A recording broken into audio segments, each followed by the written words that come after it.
ములాఖాత్ ఉద్రిక్తతల నేపథ్యంలో భేటీకి అనుమతి అని ప్రచురించారు. ఇక కాంగ్రెస్ నరాల్లో హిందూ ద్వేషం ఉందని, కాంగ్రెస్ అంటే ముస్లిం పార్టీ, మజ్లిస్ కొమ్ము కాసే పార్టీ, రేవంత్ వ్యాఖ్యలను తీవ్రంగా తప్పుబట్టారు బండి సంజయ్. ఇక అధిష్టానం ఆదేశిస్తే అప్పుడే డీకే సీఎం, హైకమాండ్ పిలిస్తే ఢిల్లీకి వెళ్ళడానికి సిద్ధంగా ఉన్నాం. కర్ణాటక ముఖ్యమంత్రి సిద్ధరామయ్య సంచలన కామెంట్స్ చేశారు. ఉప ముఖ్యమంత్రి డీకే శివకుమార్ కలిసి బ్రేక్ఫాస్ట్ చేశారు. అదేవిధంగా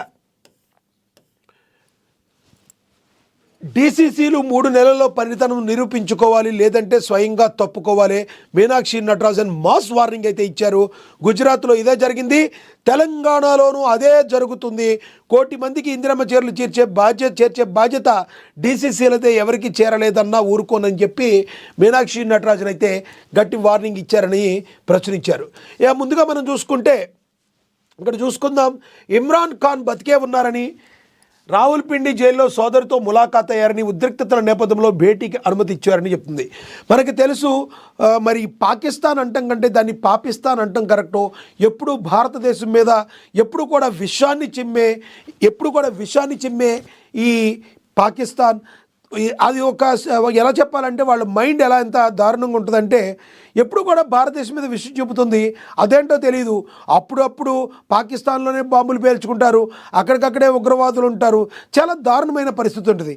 ఒకటి మాత్రం మనం కరెక్ట్గా చెప్పగలం, భారతీయులు పుట్టినందుకు, ఇంతటి స్వేచ్ఛ స్వతంత్రంతో బతుకుతూ మనం ఇక్కడ బతుకుతున్నందుకు, నిజంగా స్వేచ్ఛ వాయువులు పీల్చుకున్నందుకు నిజంగా భరతమాతకి మనం సెల్యూట్ చేయాలి.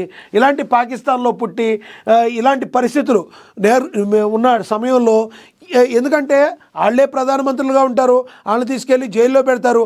అక్కడ ఏమీ ఉండదు, రాజకీయాలకు సంబంధించి మొత్తం కూడా మిలిటరీస్ చేతుల్లోనే ఉంటుంది. వాళ్ళు నంది అంటే నంది, పంది అంటే పంది. మరి ఒకప్పుడు దేశ ప్రధానిగా చేసిన మరి ఇమ్రాన్ ఖాన్ పరిస్థితి కూడా చాలా దౌర్భాగ్యంగా ఉంది. అట్టాని ఇమ్రాన్ ఖాన్ ఏమన్నా మంచోడు, మరి దండం పెట్టేవాడు అంటే లేదు. ఈయన కూడా ఆ తానులో మొక్కే మనందరికీ తెలుసు. ఇది అక్కడ పరిస్థితి. ఇక కాంగ్రెస్ నరాల్లో హిందూ ద్వేషం ఉందని, కాంగ్రెస్ అంటే ముస్లిం పార్టీ, మజ్లిస్ కొమ్ము కాసే పార్టీ అని రేవంత్ వ్యాఖ్యలను తీవ్రంగా తప్పుపట్టారు Bandi Sanjay. Congress party Muslim party అయితే మీ పార్టీ హిందుత్వ పార్టీ అని చెప్పి మరి విమర్శకులు బండి సంజయ్ని అడుగుతారు. దానికి వాళ్ళైతే చెప్తారు మాది హిందుత్వ పార్టీ అని. కానీ రాజకీయాల్లో చూడాలి, కానీ ఇలా మతాల్ని ఉద్దేశించి మరి హిందూ ముస్లిం అని అది రేవంత్ రెడ్డి మాట్లాడినా తప్పే, అదేవిధంగా మరి బండి సంజయ్ మాట్లాడినా తప్పితే, సాక్షాత్తు మరి భారతదేశ ప్రధాని నరేంద్ర మాట్లాడినా తప్పే. భారతదేశంలో మన ప్రజాస్వామ్యం మనం రాజ్యాంగబద్ధంగా రాసుకున్న మరి రాజ్యాంగం ఏంటంటే, రాజ్యాంగబద్ధంగా ఉన్నది ఏంటంటే మనకు తెలుసు, సర్వసత్తాక సామ్యవాద ప్రజాస్వామ్య గణతంత్ర రాజ్యాంగం మన రాజ్యాంగం. బాబాసాహెబ్ అంబేద్కర్